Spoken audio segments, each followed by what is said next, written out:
Tá na hora de ver o que aconteceu com a soja lá na Bolsa de Chicago, um dia de pressão, pressão até forte sobre os preços lá em Chicago. A gente está falando de maio recuando mais de 34 pontos, o julho quase 40 pontos de queda, o setembro perdendo aí quase 21 pontos.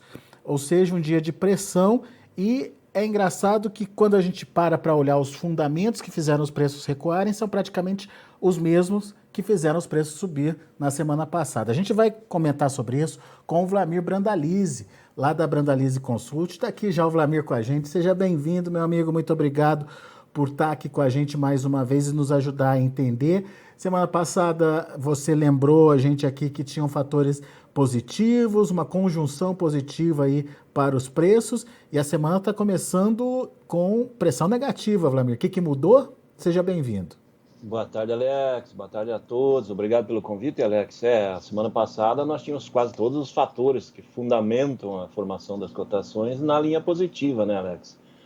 Agora o mercado começou a mostrar esses mesmos fundamentos aí no lado negativo, né? Começamos aí pelo lado da Ucrânia com a Rússia, a Ucrânia aparentemente começando a jogar a toalha, né? Os russos liberando aí o pessoal que estava naquela usina siderúrgica, aliás, lá de Mariupol, né? Que a Azovstal, lá, uma usina metalúrgica grande, uma indústria, né? E daí tinha muitos civis ali também protegidos, estão sendo liberados hoje. Aparentemente a calmaria, o próprio governo da Ucrânia dando sinais aí que já está desistindo de alguns portos daquela região toda, então Mariupol, que é o principal porto da região, vai passar novamente, já era russo no passado e volta para a Rússia, aparentemente, para a administração ali da região de Donbass. Isso acabou colocando um banho de água fria aí nos mercados. Isso serviu também para dar uma esfriada no mercado do óleo, né? O óleo de soja caiu bastante. O ambiente em si ficou mais frágil e mais negativo em função dessa condição de poder essa situação de guerra começar a perder forças. Outro fator importante é o clima americano, né? Começou a semana com boas expectativas de clima, plantio americano devendo ganhar ritmo. Com isso, o mercado esfriando também por lá, né? A China, que é outro fator importante, né? É o grande comprador do mercado global, fora dos negócios, e em pleno feriadão, né? Mais os dias de folga até quinta-feira por lá, e indicativos que não querem comprar no curto prazo. Acredito que o mercado vai cair mais. Então, o que sobrou? O mercado sobrou o dólar aqui no Brasil em alta, que também é um fator negativo para Chicago, né, Alex? Ele é positivo na formação da cotação interna, mas ele é negativo para Chicago. Então ele acabou subindo e amenizando um pouco as perdas, né? Poderia ter caído mais, mas esses fatores que regeram aí o dia, né? Então, mercado de calmaria com viés de baixa nesse começo de semana, e a soja entregando bastante, né? De 30 a 40 pontos, sinalizando aí que acredito que agora o plantio americano vai andar. E acaba de sair o relatório aí do plantio, agorinha, né? Ah, é? Aí o relatório, deixa eu ver como é que tá aqui o milho. Está com 14% plantado, semana era 7%, está atrasado, né? O ano passado era 42% e a média é 33%. Mas era esperado que viesse atrasado, mas já evoluiu, né? 14%. Deve ganhar ritmo forte essa semana. Olha a soja está com 8% plantada, a semana passada era 13%, o ano passado 22%, e a média é 18%. Então, aliás, 13%, a média é 13%. Então, pelo relatório, ele veio até melhor do que eu esperava. Eu acreditava que ele ia vir com 6, 7 de plantio e está com 8. E agora já aparecendo nos estados importantes aí, como Illinois, com 5% plantado, estava com 1. O estado de Iowa aparecendo com 4, estava com 1. Então, já está plantando nos estados importantes ali do meio oeste, né, Alex? Até nas Dakotas também está com plantio já andando. Então, isso é sinal de que o clima começou a melhorar, e essa semana provavelmente vai avançar rápido o plantio por lá, porque o produtor americano tem muita capacidade para plantar, né, Alex? Isso nós temos que alertar o produtor, que é um fator aí que limita a cotação, e é um fator baixista para Chicago, porque eu já pela manhã estava vendo com o pessoal ali dos Estados Unidos, na área de arroz, ali na parte sul dos Estados Unidos, a região de Arkansas, Louisiana, onde que é dominado pelo arroz, e a gente está vendo ali que o o plantio do arroz está indo em ritmo lento e o pessoal plantando muita soja em área de arroz, coisa que não acontecia. Isso é sinal de que vem super safra de soja nos Estados Unidos. Aí, por enquanto, o clima dá sinais que vai melhorar. É um alerta, o mercado acomodando. Aquele cavalinho encilhado aparentemente está começando a fugir, né, Alex, dos portos. Até o lobinho está indo embora dos portos. E o mercado reage mesmo, né, Vlamir? E a gente já tinha falado sobre essa possibilidade, né? Vai ser muito volátil, né? Qualquer informação que possa trazer risco ou garantir uma safra boa nos Estados Unidos vai fazer o preço se mexer, né? Exatamente. Então, os fatores dessa semana são fatores negativos. Então, ele tem essa flutuação pesada aí para baixo. E também ele pode inverter um pouco se houver um indicativo que uma massa de ar polar possa voltar a entrar no meio oeste americano, que volte a ter geadas e problemas, seria um fator.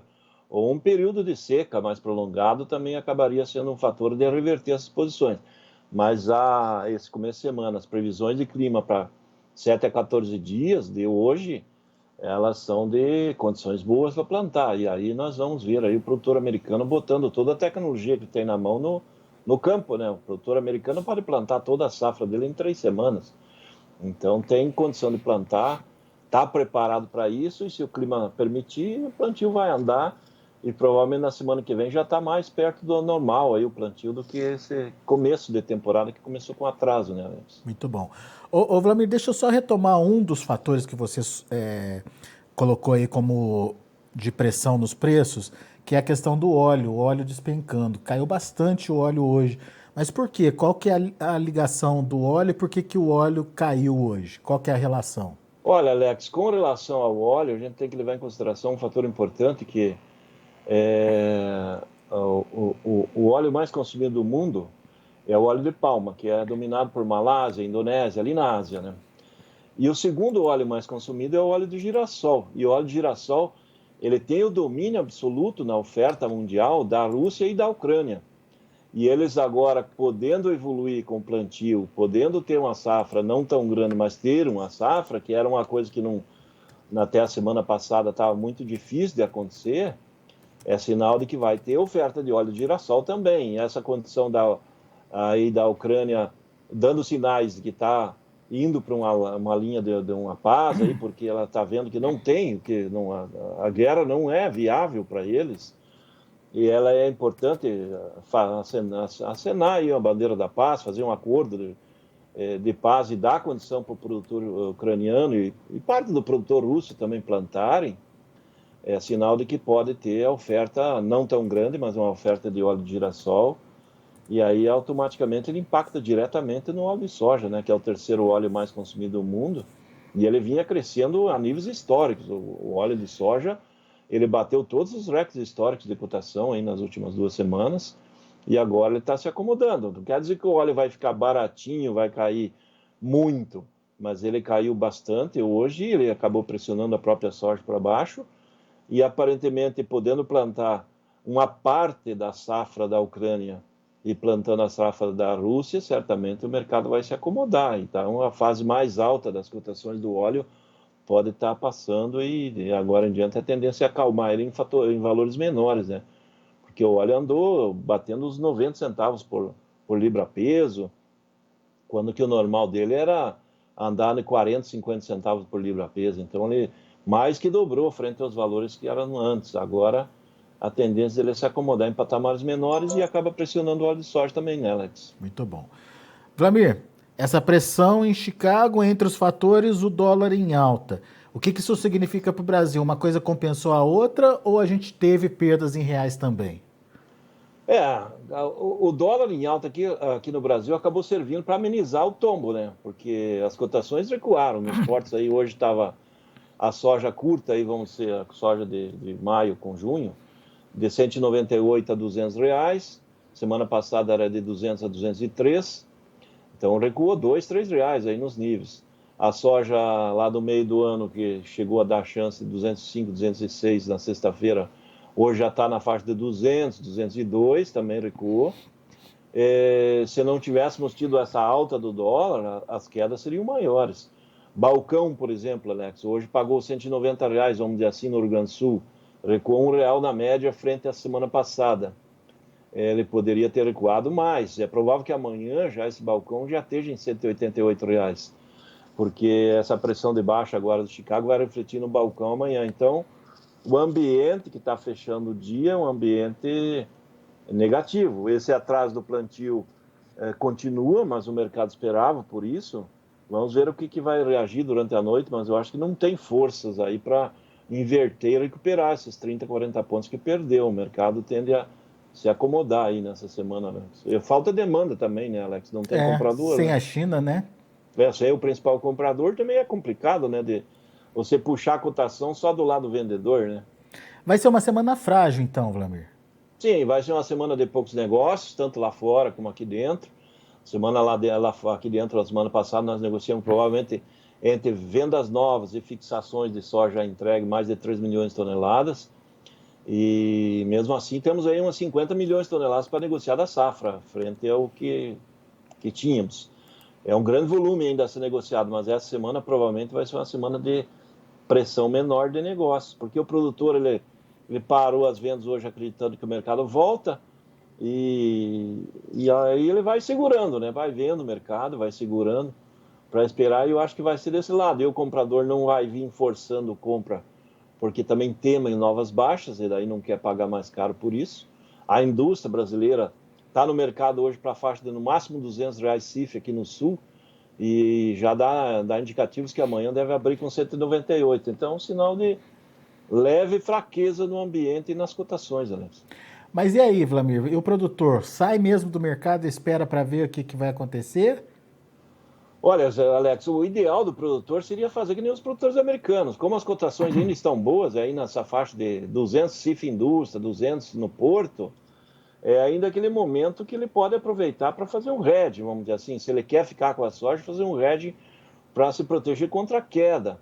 Ou se ele vender nesses patamares, e ele acredita que o mercado possa subir, fazer uma posição de hedge também para se proteger frente à possibilidade de altas, porque o ambiente que está se formando nesse momento é um ambiente de acomodação de cotações e queda dos valores, podendo recuar aí 5, 6, 7% nos indicativos, e não é de duvidar aí que nós vamos ver o Porto aí em pouco tempo aí na faixa 190 aí, e níveis internos também recuando aí numa faixa de uns R$ 10 em função desse ambiente de plantio americano. E se realmente a guerra perder forças e der sinais de que vai se acomodar e caminhe para um acordo ali na Ucrânia com a Rússia, certamente esse vai pesar também bastante. Então, acomodação, Alex. Por isso que pro produtor ainda está no momento de pegar esses níveis maiores e não deixar recuar mais. Ou, no caso, fazer uma proteção de hedge. Daí ele está mais como um seguro, né?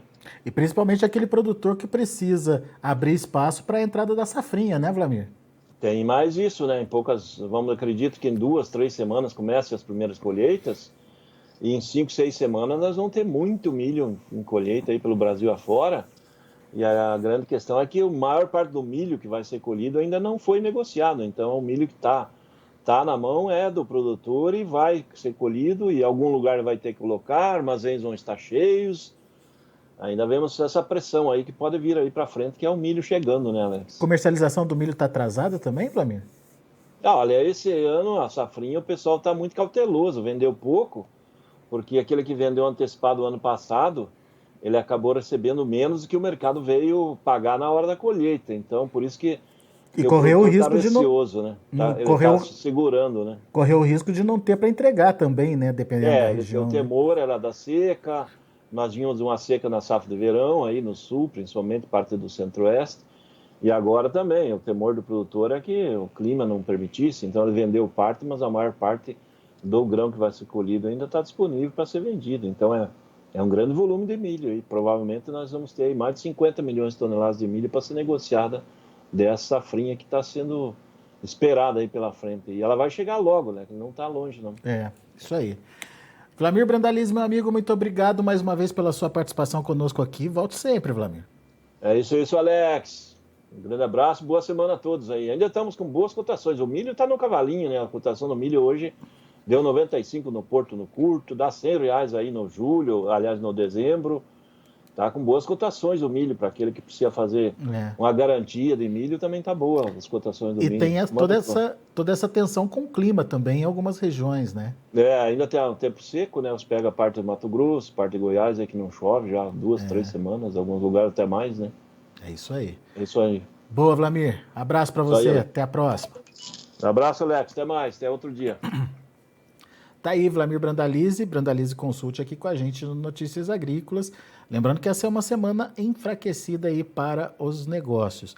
E aqueles fundamentos que deram fôlego para a alta na semana passada acabaram se invertendo e ajudando nessa pressão negativa dos preços que a gente está vendo hoje lá em Chicago. Vamos aos números, vamos ver como estão encerrando as negociações. De olho na tela, maio $16,74 por bushel, perdendo 34 pontos mais 25. Julho, $16,45 por bushel, uma queda de 39 pontos e meio para a soja. Agosto, $16 redondinho, queda de 35 pontos mais 75. E o setembro, $15,28 por bushel, perdendo 29 pontos mais 75. Vamos ver o milho. Para maio, $8,13, também no vermelho, queda de 5 pontos mais 25. Julho, perdendo 10 pontos a $8,03 por bushel. Setembro, $7,57 por bushel, 10,25 de perda. E o dezembro, $7,42 por bushel, 9 pontos de baixa. Vamos ver o trigo. Trigo ainda sem um fechamento, sem um rumo definido no fechamento. Julho, por exemplo, fechou com queda de 0,25 a $10,55 por bushel. Setembro, 10,58, estável. Dezembro, 10,60, alta de 1 ponto mais 75. E o março de 2023, $10,60 também, com alta de 3 pontos mais 25. São os números de hoje do mercado de grãos lá na Bolsa de Chicago. A gente vai ficando por aqui. Agradeço muito a sua atenção e a sua audiência.